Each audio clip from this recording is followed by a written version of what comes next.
ایک یہ کہتے ہیں کہ اگر کوئی حالت نماز میں زکام ہے اور ناک صاف کر لے تو یہ ہاتھ سے اگر یہ آستین وغیرہ سے یا دوپٹے سے کر لی کسی بہن نے تو عمل قلیل کے ساتھ یعنی ہلکے سے عمل کے ساتھ اس میں کوئی حرج نہیں ہے۔ ایک یہ کہتے ہیں اگر کسی کو زکام ہو اور اس وجہ سے تیزی سے وہ نماز کو ادا کرے تو کیا حکم شرع ہوگا؟ تو یہ ہوتا ہے بہرحال کہ اس طرح کی جب کیفیت کوئی انسان پر طاری ہوتی ہے تو اس کو ارکان کی ادائیگی میں کوفت سی محسوس ہوتی ہے۔ اب اور کوئی اس کو ذریعہ بھی سمجھ میں نہیں آ رہا ہوتا، اس کیفیت سے باہر نکلنے کا، اور اس کے لیے ایک بہترین یہی ہوتا ہے حل کہ نماز کو ختم کر کے پھر انسان سکون کے ساتھ کچھ دیگر معاملات کرے۔ تو اس میں اگر وہ تیز تیز پڑھ رہا ہے ایک فطری تقاضے کے تحت گنجائش نکلے گی، لیکن اس میں کوئی واجب ترک نہیں ہونا چاہیے، جس کو تعدیل ارکان کہتے ہیں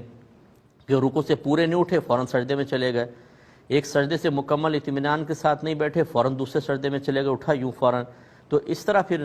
نماز مکروہ تحریمی ہوگی۔ وہ نزلہ کوئی ایسا عذر نہیں ہے کہ اتنی تیز نماز پڑھیں کہ تعدیل ارکان کو چھوڑ دیں، اس کا تھوڑا خیال رکھنا ہوگا۔